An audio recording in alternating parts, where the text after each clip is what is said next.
Hey friends, and happy Thursday. I have been so busy today. I promise I did not forget about you. I'm here and we're going to read some Junie B. I had to pass out food today at Brewer and I got to see one of our classmates. I got to see Aaliyah and I was so happy. I just wanted to squeeze her just like I want to squeeze all of you because I miss you so much. And then I had to deliver groceries and I had to help get my mom's Mother's Day gift. I'm making her something. So I had to work on that. So I've been very busy today. But if you notice, this looks like a normal video, not like the video I did yesterday. I found the Chromebook at my sister's house. Guess where my nephews hid the Chromebook from me? You're never going to guess it. Guess. I'm going to give you a second to guess. Guess out loud. Tell your mom or your dad or whoever or just me where you think they put it. All right? Ready? 5, 4, 3, 2, 1. They hid it in the pantry. Oh my goodness. Crazy, crazy, crazy. Yes. In the pantry. I never would have found it ever. Finally, Mac woke up and I was like, where is it at? And he was like, oh, it's in the pantry. I was like, oh, okay, because that's normal. So anyways, glad that I found the Chromebook. And glad that I'm here again today to read to you chapter 8 of Junie B called Halftime. Thursday. Dear first grade journal. Yesterday, when I got home from school, Daddy was waiting for me. And he had bought me a juggle book at the bookstore.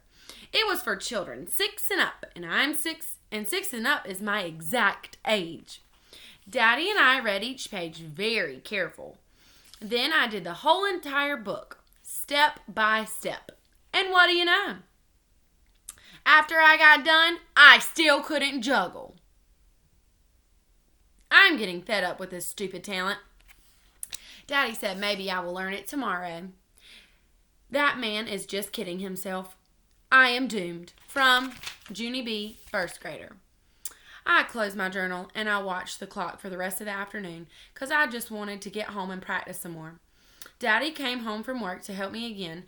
He tried to help me juggle for hours and hours and hours. Only the most I could ever juggle was 2 dumb lemons. And 2 dumb lemons is not even juggling. 2 dumb lemons is just throwing lemons in the air and catching them. I am not going to school tomorrow, and I mean it. Friday. Dear first grade journal. I am at school.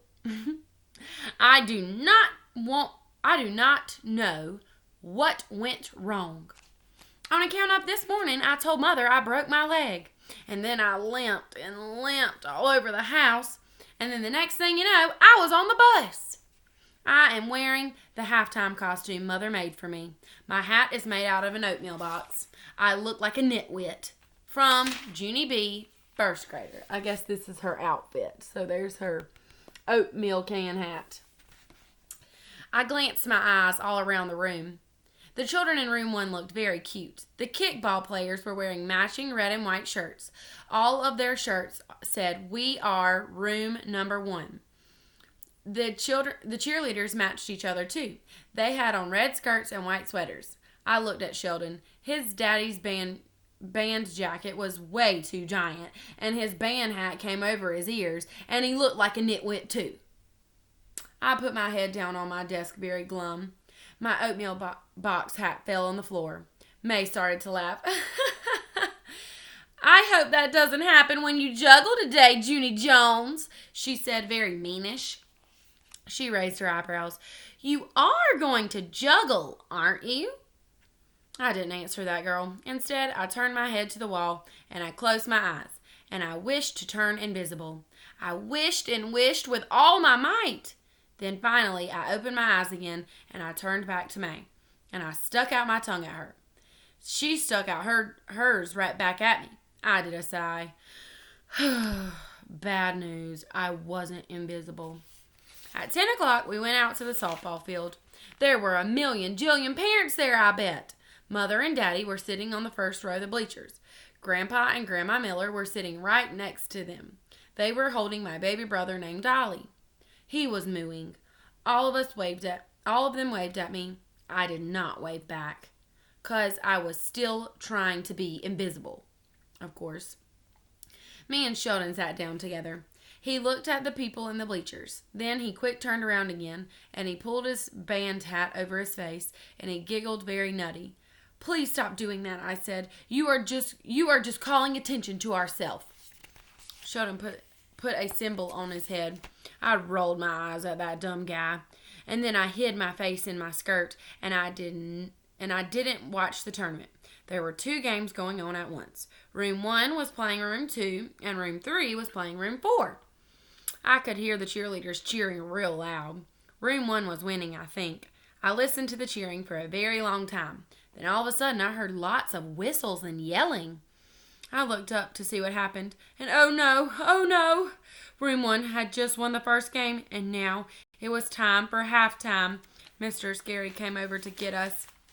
I tried to hide behind Sheldon, but Mr. Scary already saw me. He said it is perfectly normal for me to be nervous, but I should just relax and try to enjoy myself. This is going to be a day you'll never forget, he told me. My skin did a shiver. Yeah, only that's exactly what I'm afraid of, I said. After that, Mr. Scary took me and Sheldon by our hands, and he walked us to the field. My legs felt like silly string. Mr. Scary went out to the microphone, and he made an announcement to people. "Welcome to our halftime show, everyone," he said. "While Room 1 and 4 are resting for the final game of the tournament, 2 of my students will present some very special entertainment." He winked at me and Sheldon.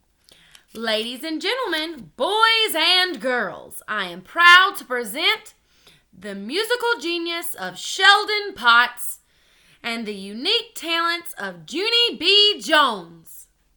As soon as he finished, he pointed at me and Sheldon, and he gave us the signal to go. Sheldon did a whimper. He did not move. I looked at his face. It was the color of paste. Mr. Scary hurried over, and he gave Sheldon a nudge. "Okay, you 2, go, go, go," he said. "Take off." Very slow, I raised up my wood block, and I hit it with my drumstick real light. Tap. "Louder," said Mr. Scary. "You've got to play it louder, Junie B, and with a little bit of pep, okay?" I took a deep breath. Tap. Tap. Tap. Mr. Scary nodded. Yes, better," he said. I swallowed hard. "Tap, tap, tap." Mr. Scary gave me a thumbs up. "That's it, Junie B, that's it," he said. "Keep it up." I kept it up. Tap, tap, tap, tap, tap, tap, tap, tap, tap, tap, tap, tap, tap. Then pretty soon, my feet started tapping too, and they marched me right onto the field. I looked behind me. Sheldon was still standing on the sideline. His face looked even pastier. I ran back there and tugged on his arm. "Come on, Sheldon, let's go," I said. Sheldon plopped down in the grass. No, I can't, he said. I made a fist at that boy. "Oh, yes, you can, Sheldon. You've got to. This whole stupid dumb show was your idea, and I'm not doing it by myself." After that, I helped Sheldon stand up, and I pulled him onto the field. And that's when the worstest thing of all happened. Because Room 2 started laughing their heads off at us. And it was the meanest laughing I ever even heard of. Sheldon froze very stiff. He stood there like a statue, and he wouldn't even budge. Then all of a sudden, crash! He dropped his cymbals, and he ran across the playground as fast as a speedboat. One of the teachers ran after him, but Sheldon zoomed faster and faster, and then he ran behind the swing sets, and he circled around the monkey bars, and he kept running and running till he was all the way behind the school. And what do you know? Sheldon never came back.